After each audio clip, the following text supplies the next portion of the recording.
장애인 문화복지신문 제3320호 제8면 기사입니다. 부천시 보행재활로봇, 워크봇 활용 시범사업 개시. 경기 부천시와 부천시 장애인 종합복지관은 융합형 지역사회 통합돌봄 사업으로 한국로봇산업진흥원 주관 2021년 로봇 활용 사회적 약자 편익 지원 사업 공모에 선정되어 오는 1월 20일부터 보행장애인을 대상으로 보행재활 서비스 시범사업을 개시한다. 이번 사업은 재활로봇 장비인 워크봇을 부천시 장애인 종합복지관에 시범 적용하고 장애인 등 사회적 약자를 대상으로 그 효과를 실증함으로써 사회적 약자의 안정적인 생활 환경을 제공하고 다양한 분야의 로봇을 확산시키기 위한 사업이다. 워크봇은 맞춤형 재활 훈련이 가능한 로봇 보조 보행 재활 훈련 시스템으로 뇌졸중 척수 손상 파킨슨병에 의한 보행 장애 다발성 경화증 등 근력 부족으로 보행이 어려운 환자에게 개인별 최적화된 보행 동작 훈련 프로그램을 제공함으로써 재활 치료의 효과성을 극대화하는 로봇이다.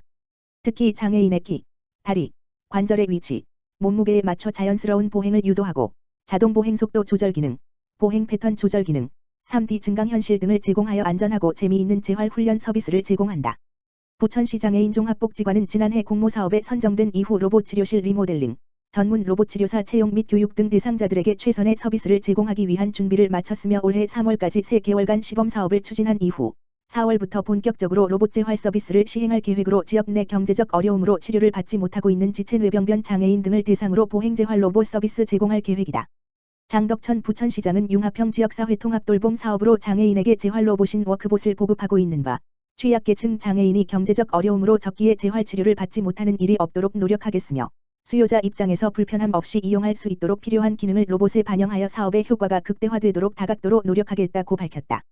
부천시 장애인 종합복지관 이효민 관장은 지난 3년여 기간 동안 워크봇을 도입하기 위해 노력한 직원들에게 감사드리며 로봇 재활 사업을 추진을 위해 아낌없이 지원해 주신 부천시와 부천산업진흥원에도 감사드린다. 부천시 장애인 종합복지관에서는 재활 로봇 사업을 성공적으로 추진하여 시민 모두가 누리고 건강한 삶과 회복을 지원할 수 있도록 최선을 다하겠다고 말했다. 부천시 의회 광내경 의원, 부천시 실종아동 등의 발생 예방 및 지원에 관한 조례안 대표 발의. 부천시 의회 광내경 의원이 아동, 장애인, 치매 환자의 실종 발생을 예방하고 실종 시 신속한 발견과 복귀에 필요한 사항을 지원하기 위한 조례안을 발의했다. 지난 1월 18일 부천시 실종아동 등의 발생 예방 및 지원에 관한 조례안이 제256회 제2차 임시회를 통과했다. 조례에 따르면 아동 등은 실종 당시 18세 미만인 아동, 지적장애인, 자폐성장애인, 정신장애인 및 치매 환자를 말한다.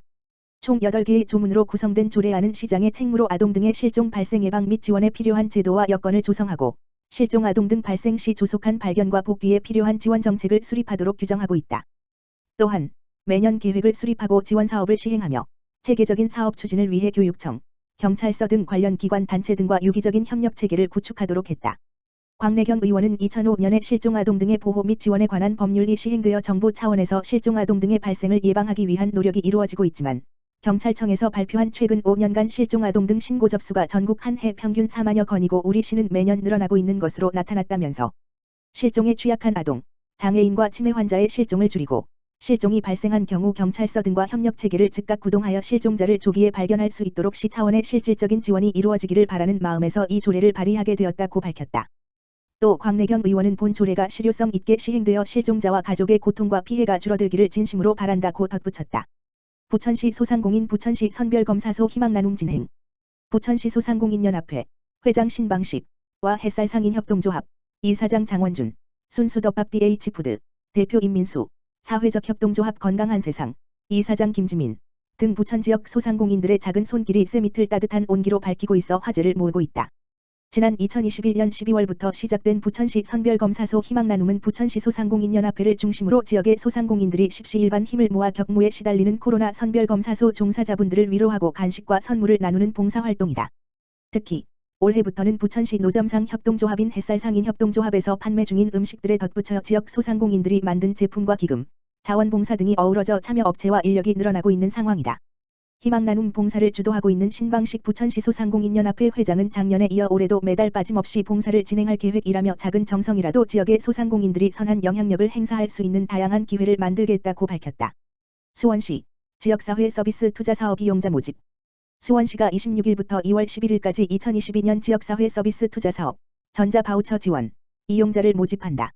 지역사회 서비스 투자 사업은 아동, 청소년, 장애인, 어르신 등 복지 수요자에게 정서 건강 지원 등 맞춤형 복지 서비스를 제공하는 것이다. 대상자가 원하는 서비스와 제공기관을 선택해 이용하도록 전자바우처, 이용권을 준다. 지원 대상은 전국 가구 기준 중위소득 120에서 170%, 서비스 종류별로 다름에 해당하는 가구이며 1인당 2개 서비스를 신청할 수 있다. 올해는 우리 아이 심리 지원 아동 청소년 동물 매개 정서 지원 아동 비전 형성 지원 유아 아동 신체 정서 통합 서비스 장애인 보조기기 대여 장애인 맞춤형 운동 노인 맞춤형 운동 처방 노인 맞춤형 정서 지원 시각장애인 안마 통합 가족 상담 등 10개 서비스를 이용할 수 있다. 대상자로 선정되면 전자 바우처를 발급받은 후 3월부터 수원시에 등록된 서비스 제공기관에서 원하는 복지 서비스를 이용할 수 있다. 서비스 가격의 50에서 90%를 지원하는데 나머지 금액은 대상자가 부담해야 한다. 주민등록지 동행정복지센터를 방문해 신청하면 된다. 신청인의 신분증 건강보험 자격 확인서 건강보험료 납부 확인서 등 서류를 제출해야 한다. 서비스 내용 선정 기준 등 자세한 내용은 주민등록지 동행정복지센터에 문의하거나 수원시 홈페이지 www.suan.go.kr 수원소식 시정소식에 게시된 지역사회 서비스 투자사업 이용자 모집 안내에서 확인하면 된다. 수원시 관계자는 가구별 특성 수요를 고려한 지역사회 서비스를 제공해 시민 만족도를 높일 것이라며 시민 여러분의 많은 관심과 적극적인 신청을 부탁드린다고 말했다. 수원시 어르신, 아이 모두를 위한 시설 조성. 수원 연무동의 어르신, 아이를 위한 시설이 함께 들어서는 연무동 도시재생어울림센터가 조성된다. 연무동 도시재생 뉴딜 사업을 진행 중인 수원시는 최근 연무동 도시재생어울림센터, 가칭 세대통합 어울림공간, 건립공사를 시작했다. 올해 6월 완공할 계획이다. 연무동 도시재생어울림센터, 연무동 252의 14번지는 지상 4층, 연면적 331.26 규모로 1 물결표 쌓인 2층의 경로당, 3 물결표 쌓인 4층에는 수원시다 함께 돌봄센터가 들어선다. 주민들이 시설 개선을 요청했던 쪽박산 어린이공원의 소규모 리모델링 공사도 함께 진행한다. 2020년 12월 기본 실시 설계 용역을 시작했고, 세 차례에 걸쳐 주민설명회를 열어 도시재생어울림센터 조성 방향에 대한 주민 의견을 수렴했다. 지난해 10월에는 보고회를 열고 주민이 의견이 반영된 사항을 점검했다. 지난해 12월 16일 국토교통부로부터 설립 인가를 받은 연무마을관리 사회적 협동조합이 연무동 도시재생어울림센터를 수탁 운영하며 관리할 예정이다. 주민 자조, 조직인 연무마을관리 사회적 협동조합은 연무동 도시재생 뉴딜 사업으로 조성되는 주민 거점 공간 등을 운영한다. 세대통합 어울림공간이라는 이름에 걸맞게 경로당에서는 노인대학을 운영해 어르신들이 일자리를 찾도록 지원하고, 다 함께 돌봄센터에서는 돌봄이 필요한 지역 아이들에게 교육과 놀이 프로그램을 제공할 예정이다. 민선 7기 시민 약속 사업인 다 함께 돌봄센터는 방과 후 돌봄이 필요한 모든 초등학생 아동, 만 6 물결표 쌓인 12세에게 돌봄 서비스를 제공하는 시설이다. 맞벌이 부부의 양육 부담을 줄여주고, 초등학생 돌봄 사각지대를 해소하는 데 큰 역할을 하고 있다. 놀이 학습지도 특성화 프로그램 등을 운영하고, 급 간식을 제공한다. 연무동은 2019년 10월, 국토교통부 주관 2019 하반기 도시재생 뉴딜 공모사업 대상지로 선정됐다. 2020년 시작된 사업은 2023년까지 단계별로 추진할 예정이다.